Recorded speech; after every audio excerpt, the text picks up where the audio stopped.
달콤한 말씀 행복한 하루 오늘 함께 나누실 말씀은 갈라디아서 6장 말씀입니다. 형제들아, 사람이 만일 무슨 범죄한 일이 드러나거든 신령한 너희는 온유한 심령으로 그러한 자를 바로잡고 너 자신을 살펴보아 너도 시험을 받을까 두려워하라. 너희가 짐을 서로 지라. 그리하여 그리스도의 법을 성취하라.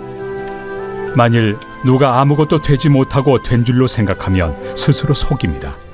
각각 자기 일을 살피라.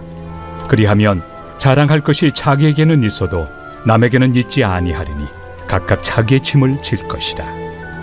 가르침을 받는 자는 말씀을 가르치는 자와 모든 좋은 것을 함께하라. 스스로 속이지 말라. 하나님은 업신여김을 받지 아니하시나니 사람이 무엇으로 심든지 그대로 거두리라. 자기의 육체를 위하여 심는 자는 육체로부터 썩어질 것을 거두고 성령을 위하여 심는 자는 성령으로부터 영생을 거두리라. 우리가 선을 행하되 낙심하지 말지니 포기하지 아니하면 때가 이르매 거두리라. 그러므로 우리는 기회 있는 대로 모든 이에게 착한 일을 하되 더욱 믿음의 가정들에게 할지니라. 내 손으로 너희에게 이렇게 큰 글자로 쓴 것을 보라. 무릇 육체의 모양을 내려 하는 자들이 억지로 너희에게 할례를 받게 함은 그들이 그리스도의 십자가로 말미암아 박해를 미연하리 함뿐이라. 할례를 받은 그들이라도 스스로 율법은 지키지 아니하고 너희에게 할례를 받게 하려 하는 것은 그들이 너희의 육체로 자랑하려 함이라. 그러나 내게는 우리 주 예수 그리스도의 십자가 외에 결코 자랑할 것이 없으니 그리스도로 말미암아 세상이 나를 대하여 십자가에 못 박히고 내가 또한 세상을 대하여 그러하니라. 할례나 무할례가 아무것도 아니로되 오직 새로 지으심을 받는 것만이 중요하니라. 무릇 이 규례를 행하는 자에게와 하나님의 이스라엘에게 평강과 긍휼이 있을지어다. 이후로는 누구든지 나를 괴롭게 하지 말라. 내가 내 몸에 예수의 흔적을 지니고 있노라. 형제들아, 우리 주 예수 그리스도의 은혜가 너희 심령에 있을지어다. 아멘. 갈라디아서 1장 1절부터 6장 10절까지는 바울의 이야기를 누군가 대신 받아서 적어 주었습니다. 바울이 말하면 옆에서 누군가 받아 적은 것입니다. 그러나 6장 11절부터는 바울이 직접 펜을 들고 자신의 말을 기록했습니다. 당연히 이 편지 전체에 대한 정리이며 바울이 강조하고 싶은 내용에 감정을 담아 기록했을 것입니다. 12절, 13절에는 갈라디아 교회 몇몇 사람들이 할례를 강조하는 잘못된 동기들에 대하여 알려줍니다.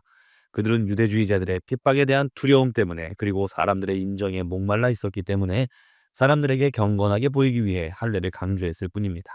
엄연히 잘못된 것이죠. 언제나 사람들은 내면의 본질보다는 외적으로 관찰이 가능한 행위에 집중하기 마련입니다. 그것이 누군가에게 평가받기 더 쉽기 때문이죠. 많은 사람들이 불확실성을 견디기 어려워합니다. 그래서 사랑이나 믿음과 같은 가치보다는 쉽게 측정 가능하고 통제가 가능한 행위에 의존함으로써 자기 존재의 불안감을 해소하고 싶어 하죠. 하지만 그것은 결국 십자가의 은혜라는 선물을 신뢰하지 못하고 자신의 행위로 구원을 통제하려는 욕망일 뿐입니다. 15절을 보십시오. 할례나 무할례가 아무것도 아니로되 오직 새로 지으심을 받는 것만이 중요하니라. 구원의 증거는 율법의 행위가 아니라 예수와 함께 죽고 다시 살아난 새로운 생명, 즉 믿음으로 거듭난 존재인가 하는 것입니다. 오늘날 우리에게 할례를 강요하는 이는 없지만 주일 성수나 복장, 헌신, 은사, 성경 지식과 같은 것들로 신앙을 평가하려는 모습은 여전히 존재합니다. 그러나 그것들은 강조하는 것이 혹 우리에게 유익할지라도 구원의 조건은 아닙니다.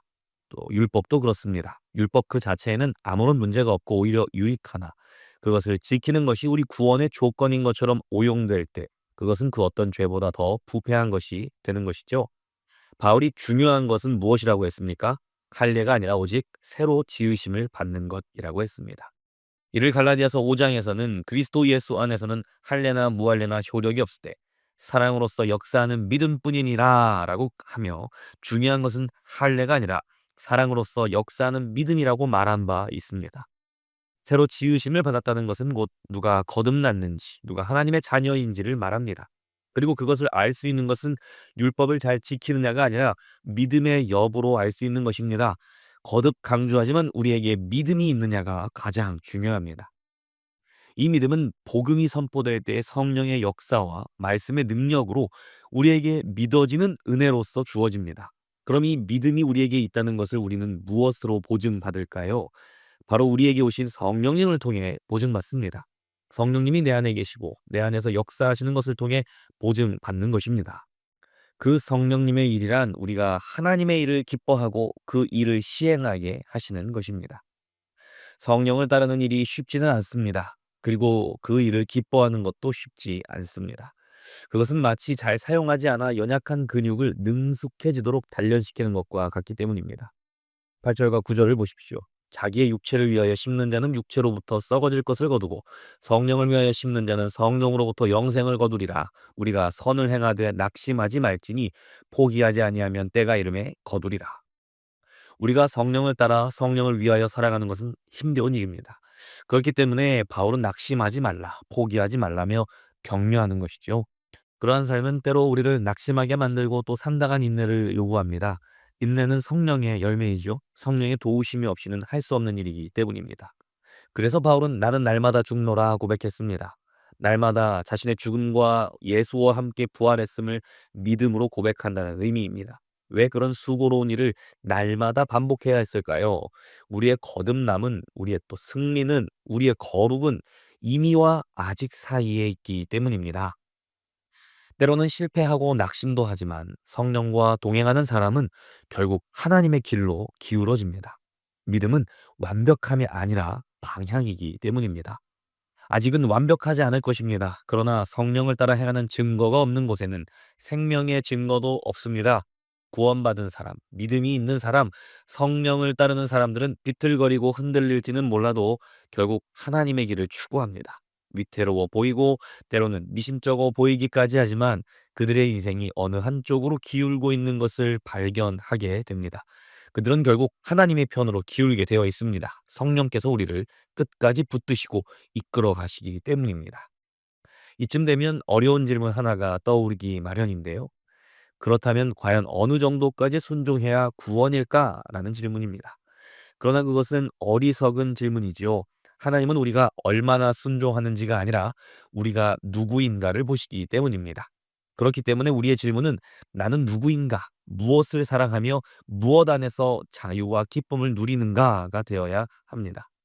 얼마나 순종하던 자유함이 없다면 헛것이고 반대로 순종이 없이 자유만을 원한다면 그건 역시 헛것입니다. 성령이 아니면 하지 못할 일, 하지 않을 일, 바로 그 일을 하면서도 기쁘고 즐겁다면 그것이 진짜입니다. 육의 일은 순간의 즐거움을 주지만 하나님의 일은 영원한 기쁨과 소망을 줍니다. 그래서 우리는 하나님의 편을 택합니다. 그분의 일이 진정한 행복임을 알게 되었기 때문입니다. 하지만 여전히 우리는 육체에 끌리고 넘어집니다. 바울 또한 원하는 바 선은 행하지 아니하고 원치 않는 악을 행한다고 고백했습니다. 우리가 실패할 수도 있고 꾸준히 성장할 수도 있습니다. 중요한 것은 실패와 성공의 빈도수가 아니지요. 우리에게는 하나님이 정해주신 각자의 시간표가 있습니다. 정말 중요한 것은 내가 누구인지를 아는 것입니다. 여러분이 진짜 원하는 것이 무엇인지 아는 것입니다. 내가 무엇을 얼마만큼 하든 내가 사랑하고 즐거워하고 기뻐하는 일이 무엇인지가 중요합니다. 나를 움직이고 헌신하게 하는 동력이 무엇인가? 그것은 오직 예수 그리스도를 통해서 받은 사랑이어야 합니다. 그리스도 예수 안에서는 할례나 무할례나 효력이 없으되 사랑으로서 역사하는 믿음뿐이니라 라고 했습니다.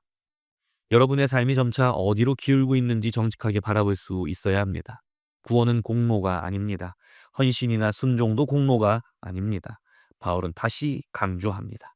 우리 주 예수 그리스도의 십자가 외에 결코 자랑할 것이 없으니. 그리스도의 십자가 사랑을 받는 사람은 자랑할 것이 없습니다.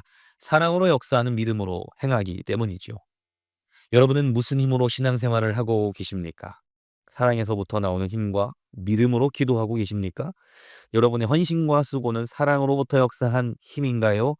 우리가 무엇을 하든 얼마만큼은 하든 사랑으로 역사하는 믿음으로 행할 때에만 자유함이 있고 기쁨이 있고 소망이 있는 것입니다. 그것이 진짜 나다운 모습이고 그런 사람만이 자기의 행위를 자랑하거나 인정에 목말라 하지 않습니다. 그리고 그 모습만이 우리 안에 영원한 생명이 있음을 증명하는 증거가 되고 성령의 이끌림을 받는 사람의 모습임을 보여줍니다. 오직 사랑으로 역사하는 믿음만이 우리에게 자유와 기쁨을 줄 수 있습니다. 오늘도 사랑으로 역사하는 믿음으로 내 안에 생명이 있고 자유가 있음을 증명하고 확인하고 누리시는 하루가 되기를 축복합니다. 오늘의 적용 질문입니다. 나는 교회 공동체를 위해 무엇을 할 때 소망이 넘치는 기쁨을 느끼나요? 두 번째, 돌이켜볼 때 내가 사랑으로 역사하는 믿음으로 행하지 못했다고 느껴지는 일은 무엇인가요? 끝으로 이렇게 함께 기도하겠습니다. 주님, 오늘도 나에게 내가 진정으로 사랑하고 있는 것이 무엇인지 알게 하여 주옵소서. 내가 주와 동행하는 것을 내 삶의 가장 큰 기쁨으로 여기게 하시고 내 삶에서 사랑의 믿음이 발견될 수 있도록 내 입술과 손과 발을 끝까지 인도하여 주옵소서.